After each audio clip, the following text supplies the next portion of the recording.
It's good to see you, Yala. We're glad you're here. If this is maybe your first time or you've been a few, come on in. Look, Kevin was just saying, man, we exist to do that in our city, to have a place where every young adult belongs. And then we would love for you, man, as you connect here, maybe you're connected somewhere else. That's what we want you to be doing anyway. We want you to be connected into the local church where you can grow. And so we don't want you to just belong here with people that look like you and do the same things as you. We want you to be connected into a local church. And so if we can ever help you do that, we love to be a part of that. And so tonight we continue our series. And so the series, we're talking about things that young adults talk about or should be talking about. And so last couple of weeks, Justin's been up here, and he's talked about sex and sexuality. He's talked about politics. He even told me, if you were here last week, I think he kind of bait and switched you. It looked like he was going to talk, like he was going to get some right and left, some real action going. And then he was real nice and took the side view of that and just helped you with dealing with those conversations and other things. But I loved it. I loved the little bait, the politics. I was really thinking he was going to too, and I wanted to see what he was going to say. But tonight we're going to talk about ambition. And so here's what I want you to kind of think of as we begin this idea.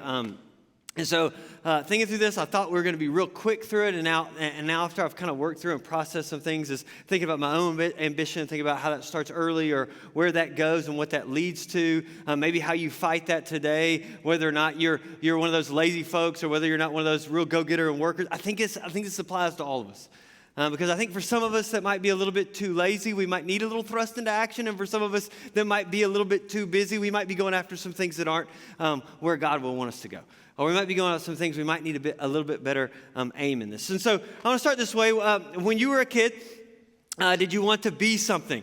The classic question, what do you want to be when you grow up? Christian, what did you want to be when you grew up? Do you know? Nothing?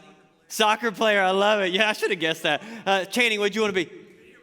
Meteorologist. Oh, yeah, baby. What you got, Emily? Rock star? I thought you said Fox star. I was like, okay. Rock star. I like it. Have you pursued that any, Emily, lately? Okay, no. When did that end? Like 7, the rock star ended when you were 7. I still think you're a rock star. So you got the classic ones, right? You got like astronaut, you got like fireman. I don't know that astronaut's still kind of in because we hadn't been very many places lately. But when I was a kid, that was like one of those number one thing. And then some stuff happened and people were fearful of that. But like you have fireman, you have a teacher. I think there's always lots of doctors. Mine was playing for the Chicago Bulls. I'm old enough that Michael Jordan is the thing and LeBron's never the conversation. But like I wanted to be a Chicago Bull. I wanted to be a Duke Blue Devil. Like these were my, be the president of an organization. Maybe you just had this ambition, and maybe it was like maybe it was like 5th grade student council, or it was like Key Club president, or it was like whatever it was your college fraternity, or it was your something like this. But there was an ambition and a goal, and so that maybe yours was just straight A's. I had that for a little while, and then I gave up on it. Like there was this point in like. I don't remember, my kids are in here, so don't listen to me, but there was a point at like 10th or 11th grade that like real life hit my mind and like everything, and I'm like, why does this even matter? And I quit. I have no idea why I did that. You shouldn't do that. So like there's those things though that you think about, right? And so there's not just what you want to be when you grow up, but there's also other things like what do you want to do? And so some of you maybe still have some of those, or you're creating those things in your life, like travel. Like I want to go all these places. I want to do all these things. I want to see the world. That's one of those things that we get real ambitious about. We earn our money and do our things so that we can get to these places, so that we can see them, and then maybe there's value there and those kinds of things. We want to maybe graduate college. Some of you actually in this room did that this week. You graduated college, and I saw. Oh yeah, let's clap for them. Oh, I like that. Maybe it's perform a play, be theater, those kinds of things. Like you had this like ambition. My daughter was actually on the stage right here last night, and she was a character called And baby, hey, if you want to be it, you do it and chase that, be that. But like mine, another one, like it's real simple. Like when you're little, you just want to do things like ride a bike. Like you just want to be able to like accomplish something. You just want to be able to achieve something. I remember learning to ride a bike. My sister's in the back and she can probably verify this. But I remember riding a bike. My dad stuck me on my older sister's. That's my younger sister, but my older sister's bike that had this really long banana seat. And like he would just, we were in Town South, if you know where Town South is, and there was just a sidewalk and there was a bush at the end, and he would just go. And like, I just laying in the bush, and like, he just do it again and again and again. But there was an accomplishment, like I wanted to be able to ride on a bike. So I would hit I'd hit the concrete, I'd hit the bush as many times as you wanted to, as long as, because I was determined, right? I had a strong desire just to ride a bike. And you've probably considered, small and big, right? You considered a lot of things that maybe you were lazy about, maybe you were ambitious about. Tonight, what I'd like to really put together for us is when you set your heart and mind on these bigger, maybe harder to achieve things like college and job, what is your life's ambition, right? What does it roll down to? What is it finalize it? What are you strategizing for? What is the thing or the things? Like, it's different from a bucket list because like there's more meaning and it's big. There's more at stake with this ambition, right? There's more at stake when you really think and you really ask, what's my life's ambition? Today I actually asked 5 young adults, Danny being one of them. You saw it if you looked on our Instagram. But I asked them, asked 5 young adults what their ambition was, and 4 out of the 5 of them that I asked said, "Can I get back to you tomorrow?" Like, that was the answer.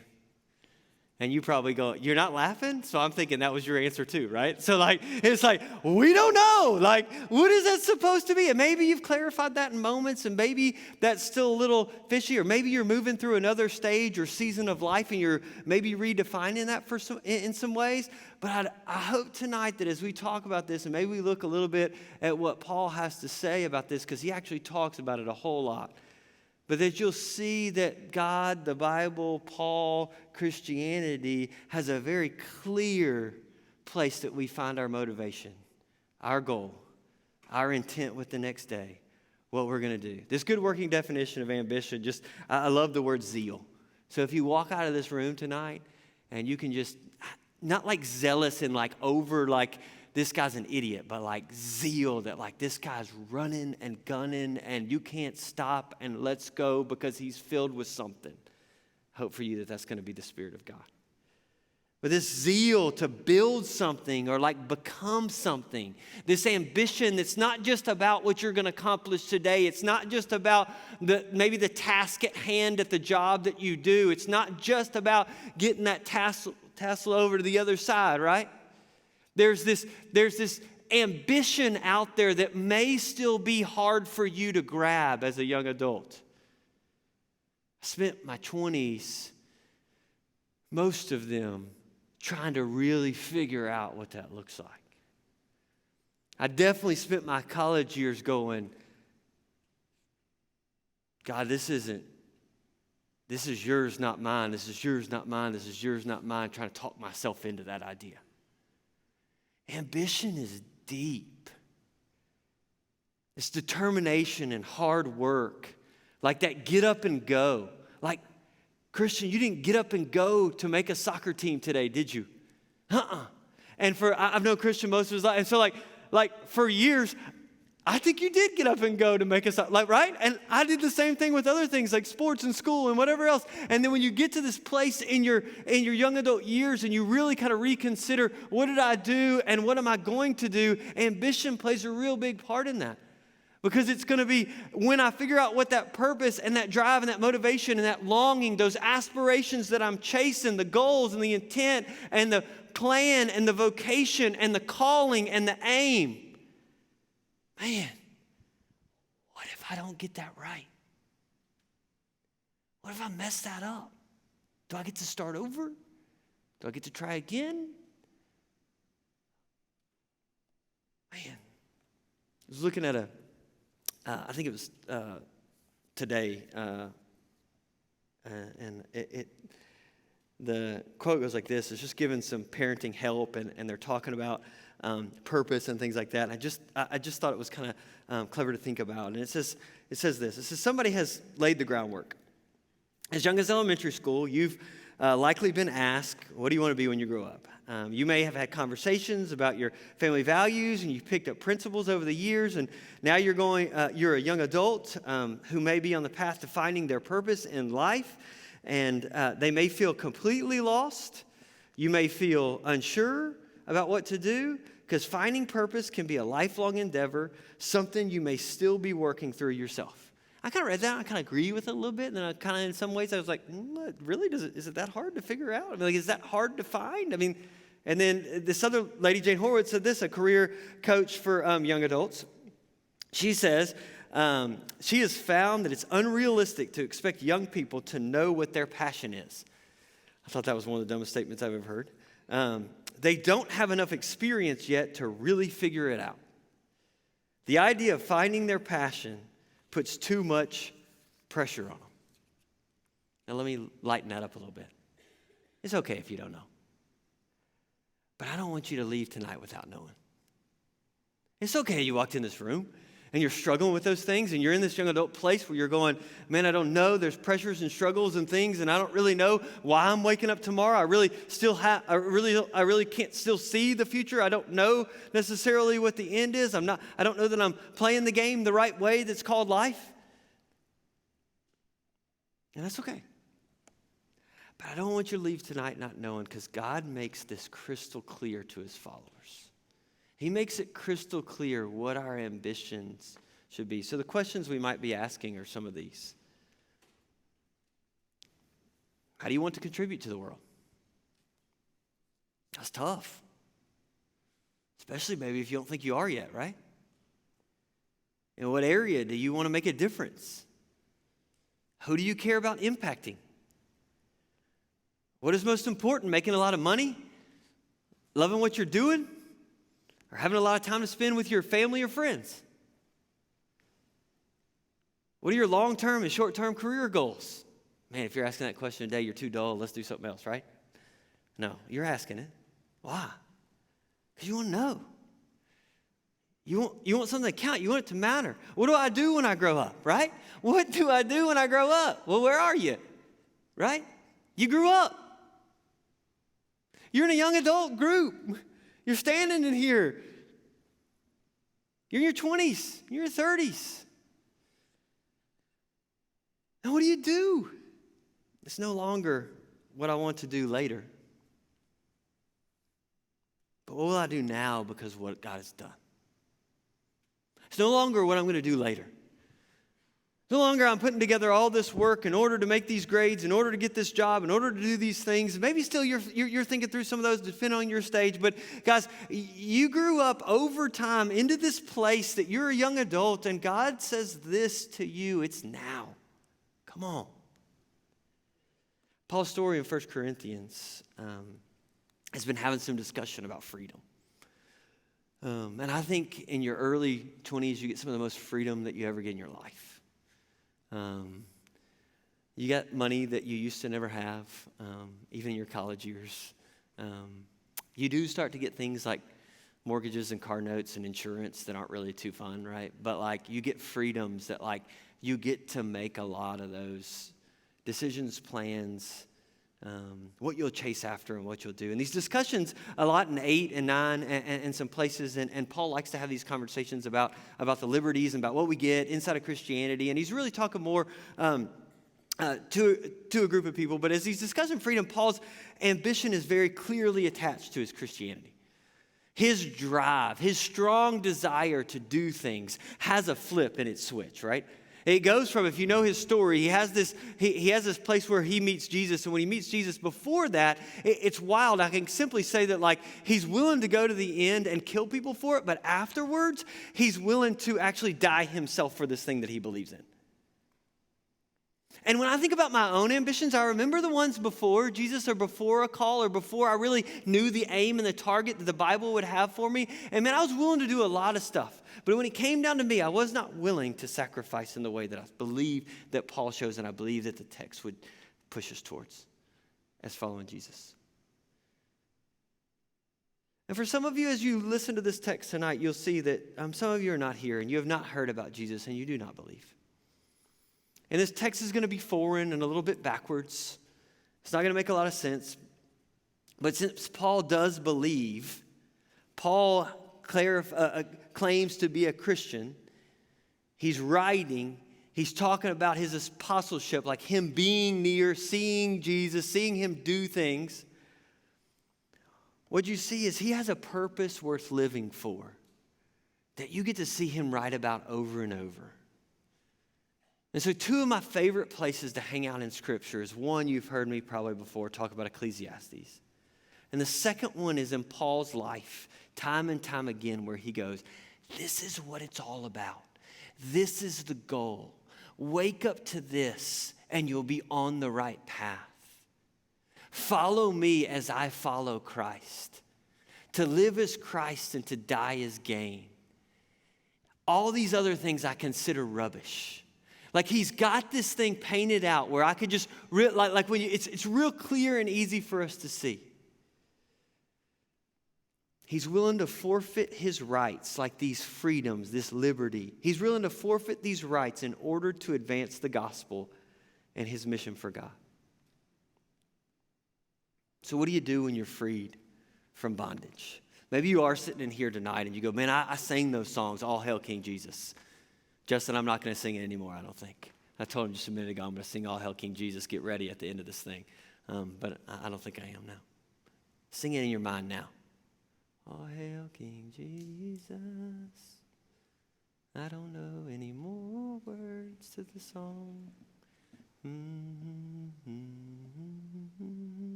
don't have to say another word if you believe that.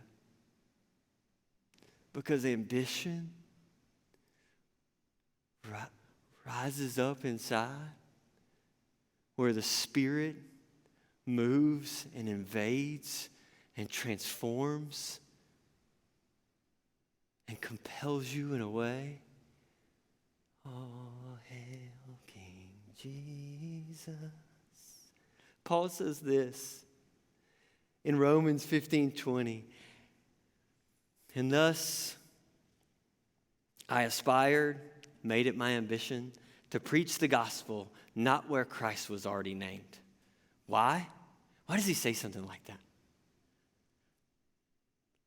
Because he knows that people perish if they don't know Jesus, if they don't hear about Jesus, if they don't believe in Jesus, if they don't have somebody to tell them about Jesus, if there's not a witness about Jesus. And so he says, and thus I aspired with my freedom, I no longer tossed to and fro, like in my childish ways, no longer in those things, but here, now, you as a young adult, what if we made the decision? What if we started to, what if we made it our ambition to preach the gospel, not where Christ was already named? Or let's take that part out.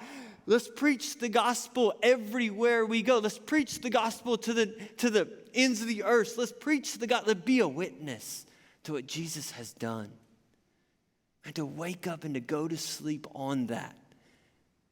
To sing in your heart and soul, all hail King Jesus as the day goes by. Man, you won't search for purpose.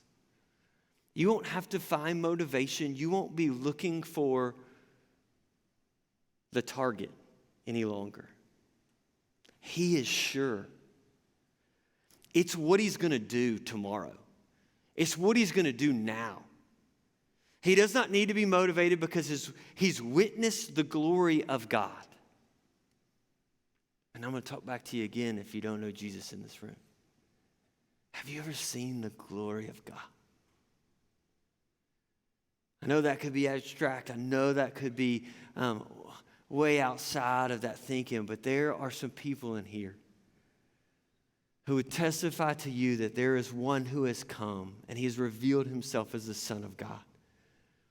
And that Son of God would say that I came, I lived, and I died, and I was rose again on the third day so that you might have life, because there is my Father who created all of these things. And he set it into place. And man, you and me rebelled against that. And we went our own way. And on our own way, we need a Savior. That Savior has come, and his name is Jesus.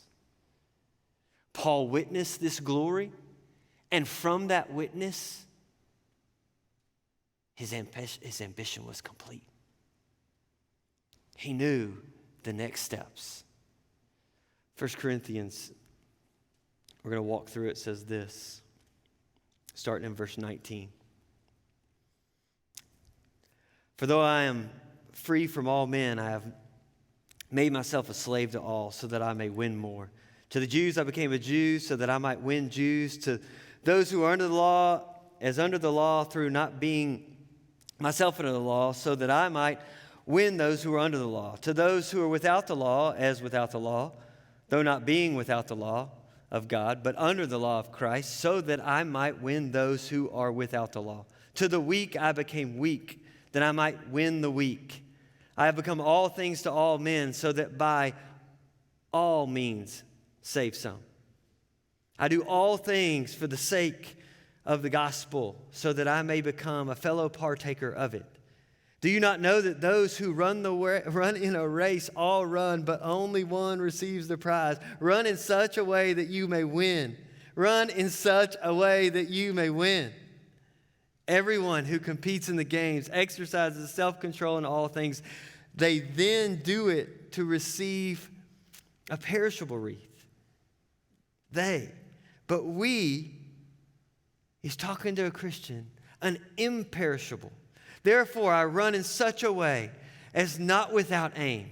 I box in such a way as not beating the air, but I discipline my body and make it my slave, so that after I have preached to others, I myself will not be disqualified.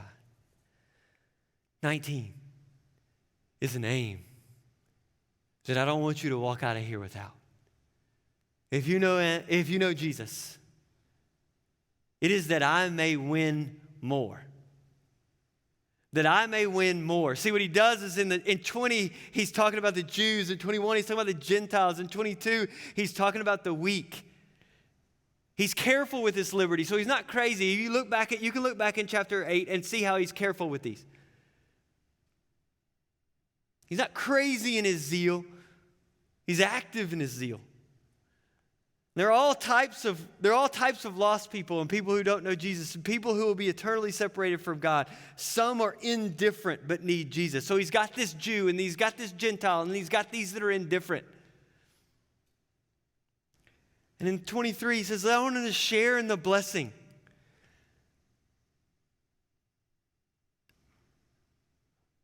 Waking up to seeing the world in a way that Jew, Gentile, and weak, we long and aim for their salvation. This is a holy ambition. This is the one you'll be striving for in Ecclesiastes.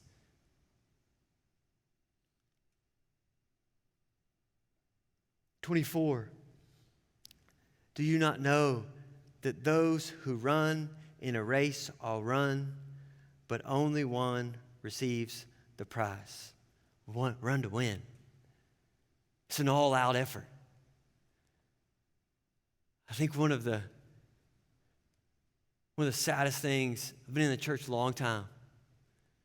One of the saddest things that I see in us is how we run. And we'll run real fast for a little while, and then we'll go sit on the bench for a little while. And then we'll get back in the race, and we'll run it for a little while, and then we'll go sit on the bench for a little while. And sometimes we'll just walk right out the gym and hang out with our buddies somewhere else for a little while. And then we'll get back in the gym, and then we'll get back into kind of a jog. Man, this is an all-out effort that has self-control. Look at this 25. Everyone who competes in the games exercises self-control. He's talking specifically about games that they would have seen, and they would have watched athletes, and they would have seen the discipline and the self-control that it takes to be one of those. I was never an athlete. I was just a guy that played sports. There are people that can do things that you don't understand and could never perform.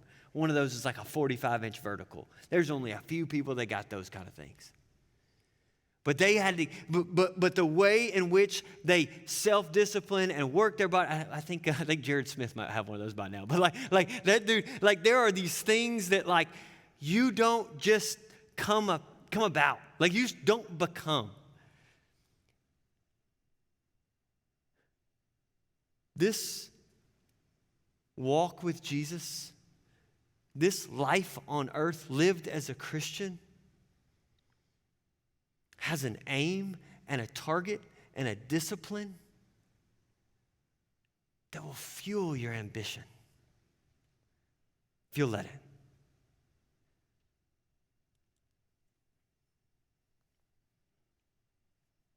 Look what he's taken aim at in 26. Therefore, I run in such a way, and not without aim. Run in such a way, not without aim. And if you're going to wake up tomorrow and want this life to count, take aim at the imperishable. And the imperishable are just a few things. God, His Word, and the souls of men. So if you want to take aim at something that counts and is going to count forever, take aim at the imperishable thing that is the souls of men. And figure out how, whether Jew, Gentile, or weak, you can be all things to all people so that they might be partakers in the same thing that you know, so that they might have life. And if you're in here tonight and you do not have life, there is Jesus who has come so that you might have it.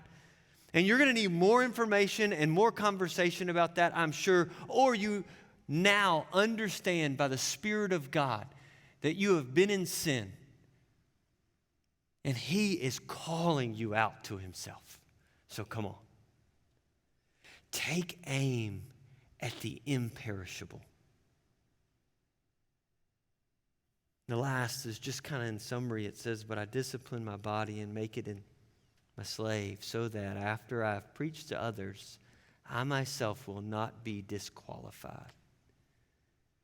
To be qualified.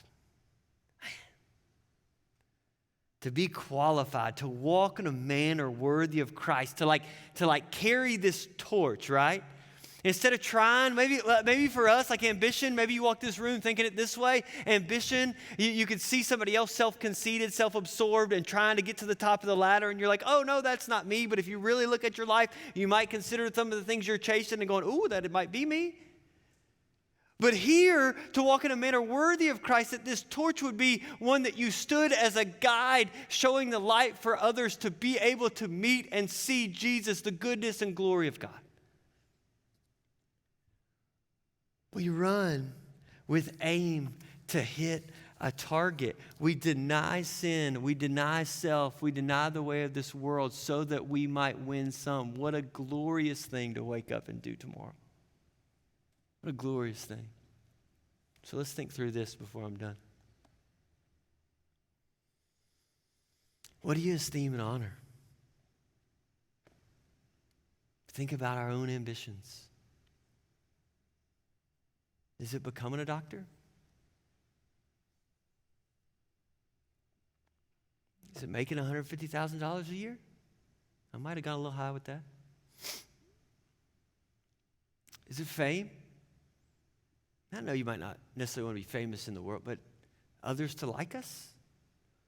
There's so many more things that you could put in there that you esteem and honor, that fuels our ambition, that drives our day, that makes our intent and our goals and sets them out for us. Why do you seek the things that you seek? The approval of man? Galatians 1:10. Why do you seek the things that you seek? Jesus came to serve. Matthew 20:26.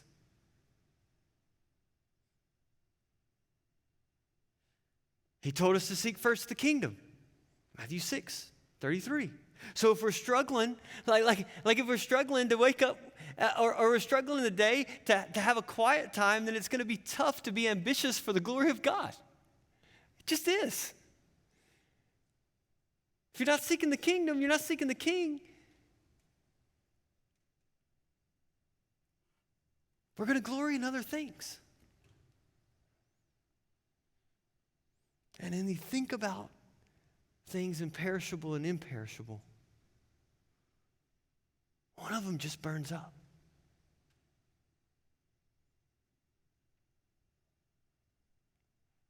Have you taken aim at anything yet?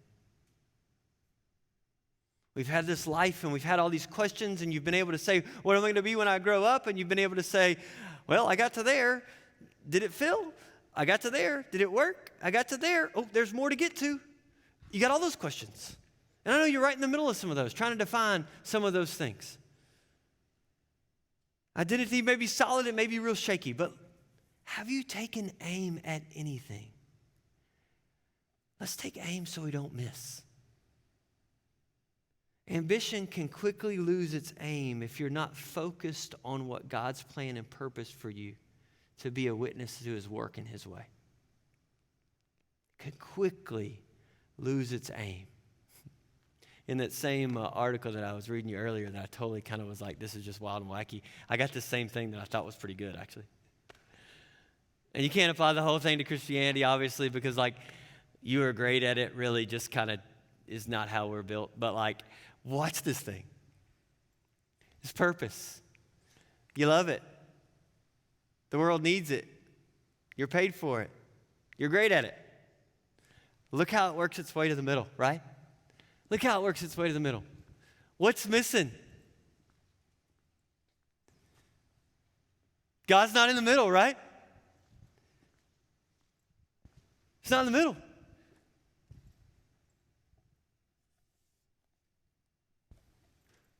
I would love for your passion and your profession and your vocation and your mission to be aimed right at God.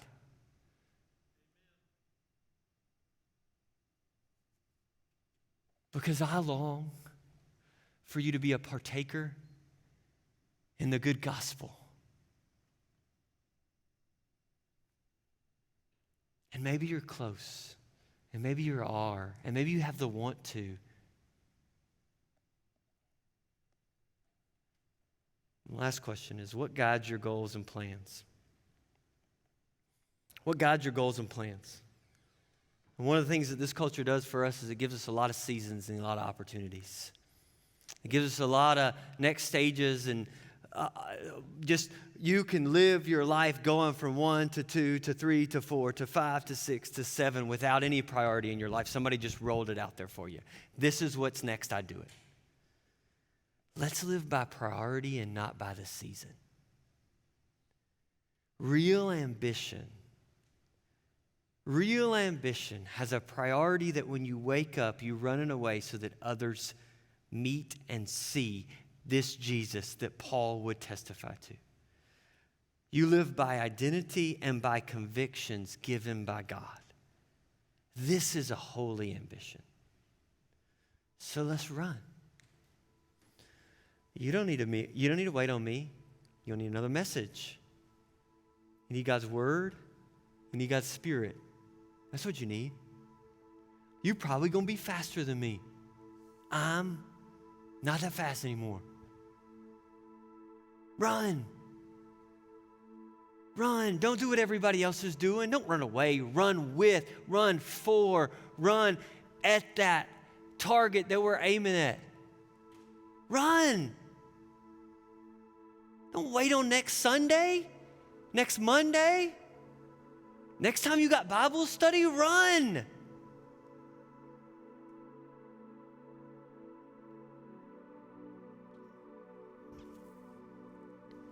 There's these some plays in these little baseball tournaments, and they got to the finals, lost 4-3 on Sunday, and they always give them these little rings, and so the champion gets a gold ring, and the second place gets a silver, and I always love to hear the speech or whatever happens afterwards, and it's always funny because you try to make them feel good, but at the same time, you try to tell them that they didn't win. That's tough, right? And I'm thinking about second place today as an ambition, right? What do most of us want to do if we get second place?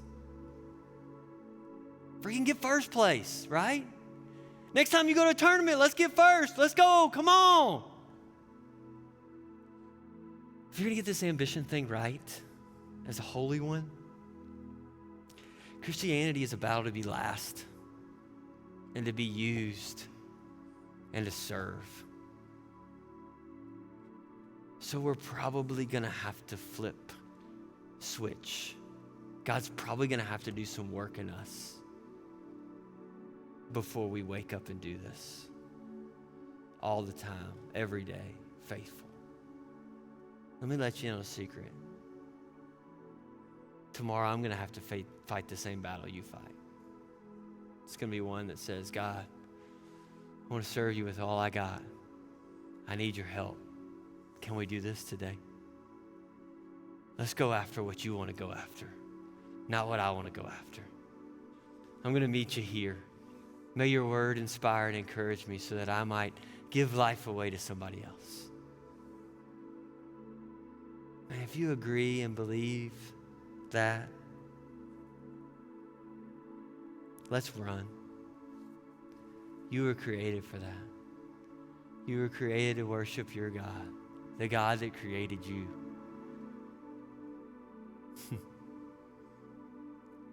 Somebody else in this room and out there needs to know that that's what lights you up.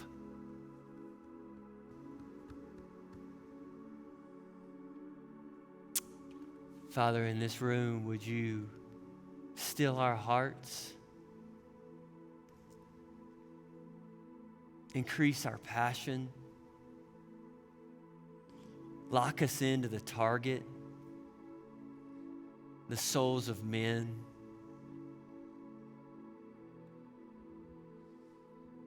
Help us to place that in our job, in our studies, in our families, in our eating out at Cane's after this, in every part and moment and in between.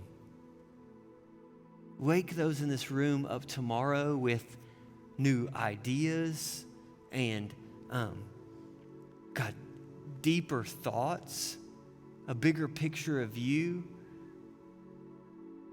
a more purposeful existence, goals they could never meet without you, and then blow their mind. All hail King Jesus.